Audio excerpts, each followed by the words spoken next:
नमस्कार दोस्तों, good morning all of you. आप लोग कैसे हैं? लॉकडाउन पीरियड आप लोग एंजॉय कर रहे होंगे और मैं तो एंजॉय नहीं कर रहा हूँ। मैं हॉस्पिटल में हूँ, मेरी मदर की सर्जरी हुई है, तो मैं सोचता हूँ कि इसी पे यहीं से एक वीडियो बना लूँ। तो जैसा कि सरकार ने घोषणा की है कि बिहार के स्कूलों में ऑनलाइन क्लासेस होंगी। उन्होंने कहा है कि 20 तारीख से जितने भी बच्चे हैं वो ऑनलाइन क्लासेस करेंगे दूरदर्शन के माध्यम से। वैसे भी बिहार के स्कूलों में पढ़ाई नाम मात्र की होती है। 11 और 12th में तो क्लासेस चलती ही नहीं है। जितनी इन्होंने नियुक्ति की है गेस्ट फैकल्टी की, उनको सरकार मुफ्त में सैलरी दे रही है। सरकार को सारा सिस्टम पता है, सारा कुछ पता है, but they are not doing anything.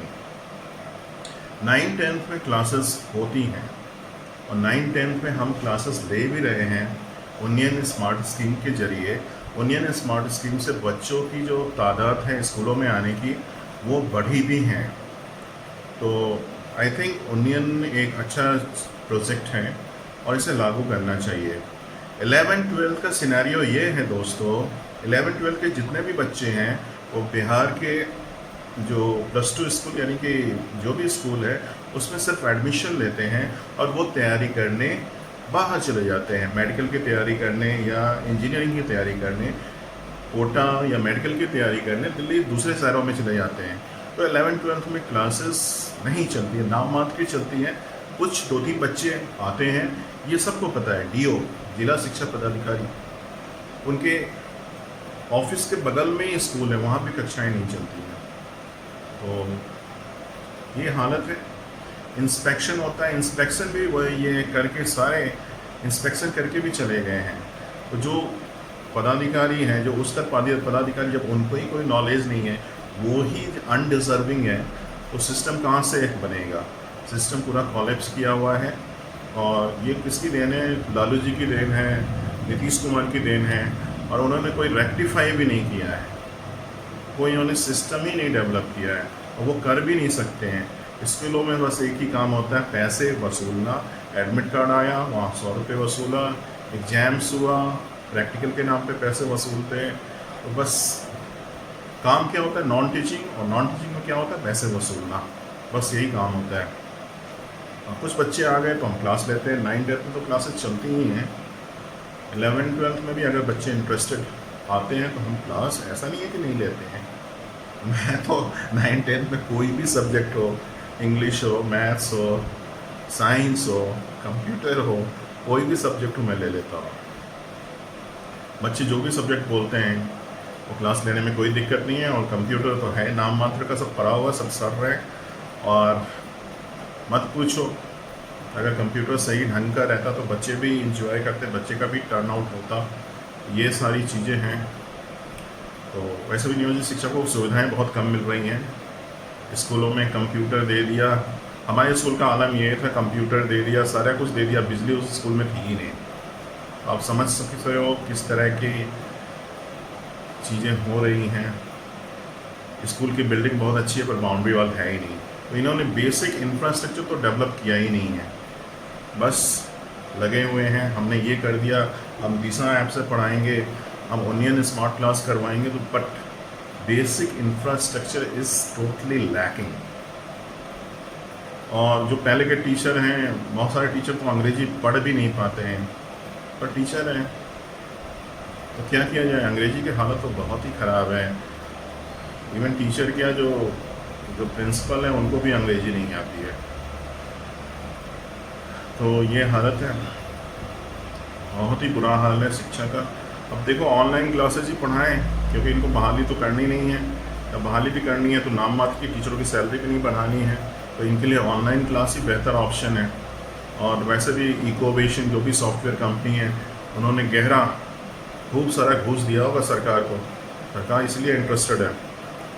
ये सारी बातें हो सकती हैं रिगार्डिंग ऑनलाइन क्लासेस। वैसे ऑनलाइन क्लासेस 20 तारीख से शुरू हो रही है। बिहार के जितने भी हाई स्कूल और +2 स्कूल हैं उनमें दूरदर्शन, उन्होंने कहा है लॉकडाउन पीरियड में स्कूल में क्लासेस तो नहीं चलेंगे, दूरदर्शन में 11 बजे से 2 बजे तक क्लासेस आएंगी।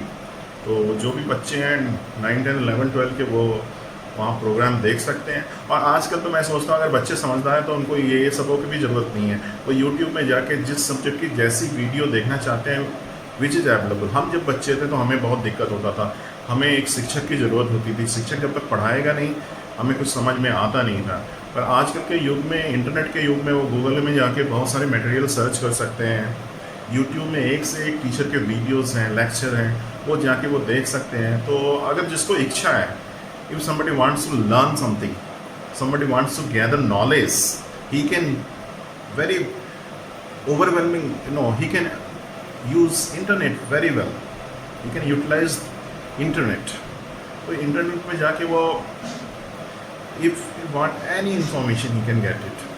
तो no need of human being or teacher, I think। और सरकार भी don't want to recruit teacher anymore। तो ये सारी चीज़ें हैं।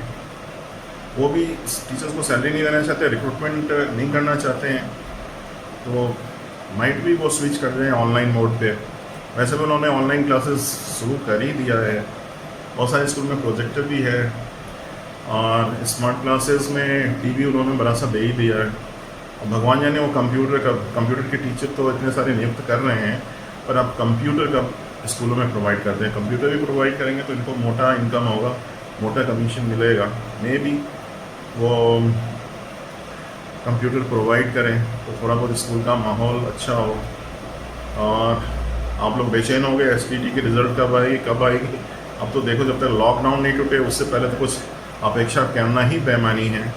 लॉकडाउन के बाद आप लोगों को एग्रेसिव होकर बीएससीबी और सचिवालय में धावा बोलना पड़ेगा कि रिजल्ट जल्दी से निकालें और इस रिक्रूटमेंट को इलेक्शन से पहले करवा दें। नहीं तो फिर आप you can wait for next year, और ये ईयर कभी ख़त्म नहीं होता है। फिर नेक्स्ट ईयर आता है, फिर नेक्स्ट ईयर आता है। आप देख ही रहे हो 2011-12 वालों, ये कितने साल हो गए, करीब 9 साल 10 साल होने जा रहे हैं और उनकी रिक्रूटमेंट अभी तक पूरी नहीं हुई है। तो यहाँ रिक्रूटमेंट 10 वर्षीय परियोजना है। जब वो चलती है तो वो चलती ही रहती है, रुकने का नाम गारी नहीं। और एज भी वो रिलैक्स करते जाते हैं। वो 50 साल के बुढ़ों को भी रिक्रूट करेंगे और जो 21 साल के नौजवान हैं उसको भी रिक्रूट करेंगे। एज भी मैटर नहीं करता है। इसीलिए भाई आप लोग इंतज़ार करो, या जल्दी से करवाना है तो अपने दम पे करवाओ, एग्रेसिवली इस पे लग जाओ। कोर्ट केसेस प्लस सचिवालय दोनों का ब्लेंड बना के चलो तो सारा कुछ हो जाता है। Okay, thank you.